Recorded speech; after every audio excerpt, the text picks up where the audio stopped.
Não sendo o único critério, a taxa interna de rendibilidade é efetivamente um critério importante para decidir, em termos de financiamento, qual a melhor alternativa. Imagine-se, por exemplo, uma determinada empresa que quer realizar um investimento, necessita de recorrer a capital alheio, ou seja, à dívida, tem na mesa várias alternativas, por exemplo, um empréstimo bancário interno, uma locação financeira, um empréstimo obrigacionista, e vai, efetivamente, ter de escolher. E, por isso, usa a taxa interna de rendibilidade como um dos critérios. Mas não será o único. Existem outros, nomeadamente os colaterais, as garantias, hipotecas, penhoras, etc., que terão de ser, efetivamente, contempladas. Mas o all-in cost, ou o custo efetivo total de um financiamento, representa todos os custos associados a um empréstimo, incluindo não apenas a taxa de juro que é contratada, mas também todas as comissões, seguros, outros encargos, a própria economia fiscal que advém do facto dos juros serem aceites.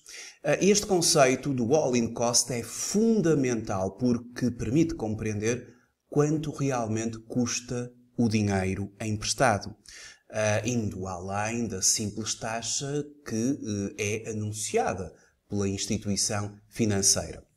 E é a taxa interna de rendibilidade, que é uma taxa que representa este custo total efetivo. E no contexto de um financiamento, a taxa interna de rendibilidade é a taxa que iguala o valor presente de todos os pagamentos futuros ao montante inicialmente recebido do empréstimo. Ou seja, por outras palavras, a taxa interna de rendibilidade seria a taxa que faz com que o valor atual líquido, o denominado VAL, de todos os fluxos de caixa, seja igual a zero. Mas vamos aplicar este conceito numa situação muito concreta. Situação essa que foi adaptada desta bibliografia, muito relevante no contexto das finanças empresariais, avaliação de investimentos reais, de José Esperança, Fernanda Matias e Vítor Gabriel, uma bibliografia, um livro que recomendo fortemente para quem se interessa por estas matérias dos projetos de investimento, do financiamento das empresas. O caso prático consiste no seguinte. Imagine-se a empresa ABC SA que pretende aumentar a sua capacidade produtiva, o que requer um investimento de 5 milhões de euros em novos equipamentos.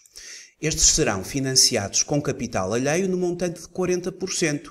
E a empresa tem uma taxa efetiva de IRC de 30%. A taxa efetiva de IRC desta empresa é atualmente de 30%. Ora, se nós vamos recorrer em 40% ao capital alheio ou à dívida, 40% de 5 milhões serão 2 milhões de euros. Precisamos de um financiamento de 2 milhões de euros. A primeira alternativa a estudar foi um empréstimo bancário interno. E aqui nós temos de verificar quais são os inflows e os outflows que estão associados. Num empréstimo bancário, o inflow corresponde ao montante do empréstimo contraído. O conjunto de pagamentos líquidos da economia fiscal são os outflows.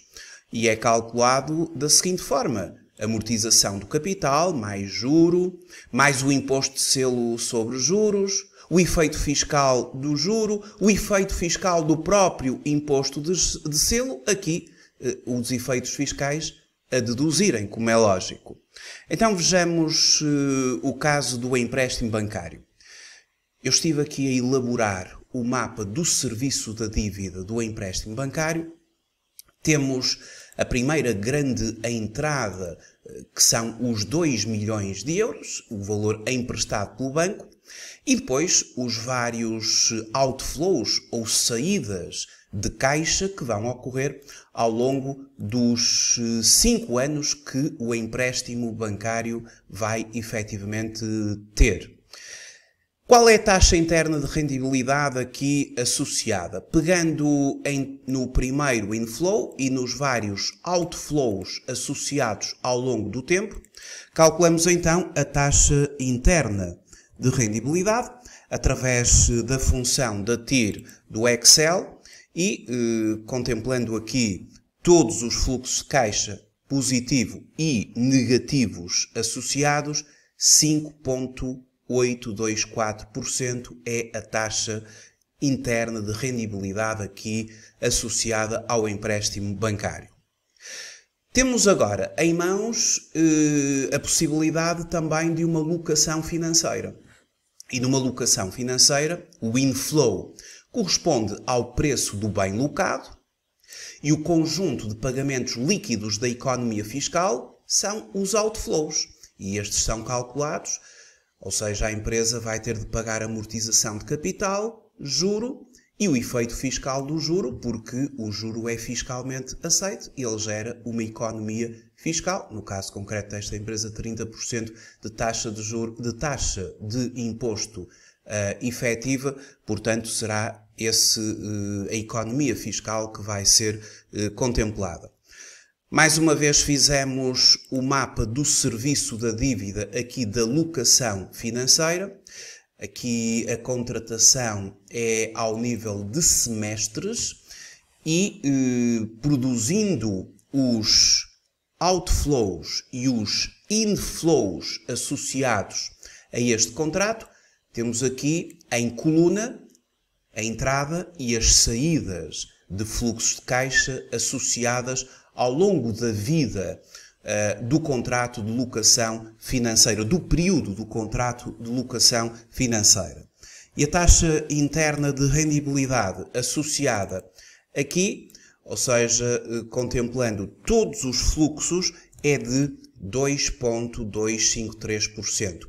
Esta taxa é semestral, porque estamos aqui com periodicidade semestral neste contrato e, portanto, temos que calcular a taxa anual equivalente para poder ser comparável com as outras formas de financiamento e, através da fórmula 1 mais a taxa semestral elevado a 2 menos 1, através desta fórmula, calculamos a taxa anual equivalente 4,556%. A terceira alternativa em mãos é um empréstimo obrigacionista. Num empréstimo obrigacionista, o inflow corresponde ao montante do empréstimo contraído, calculado considerando o número de obrigações emitidas e o valor de emissão, deduzido normalmente das despesas de emissão, e o conjunto de pagamentos líquidos da economia fiscal, ou seja, os outflows, é calculado contemplando as amortizações de capital, o juro, menos o efeito fiscal do juro, menos o efeito fiscal das despesas de emissão, mais o efeito fiscal do prémio de emissão, porque o prémio é no âmbito de um rendimento, mais o prémio de reembolso, menos o efeito fiscal do prémio de reembolso. E neste âmbito construímos o mapa do serviço da dívida do empréstimo obrigacionista ao longo de 6 semestres. Temos em coluna aqui a lista dos outflows e inflows, ou do inflow inicial e dos outflows associados aqui ao empréstimo, e a taxa interna de rendibilidade aqui desta ferramenta de financiamento é de 2,055, mas é uma taxa semestral e fazemos o cálculo da taxa anual equivalente de 4,152. Bom, agora há que usar o nosso critério para hierarquizar estas formas ou estas fontes de financiamento.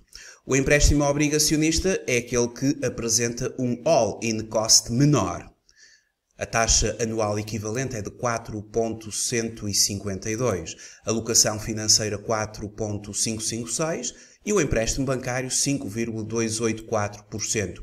Seríamos tentados a dizer que a melhor alternativa é o empréstimo obrigacionista, mas quero sempre referir que a taxa interna de rendibilidade não será o único critério que nós vamos contemplar na decisão que efetivamente vamos ter de tomar.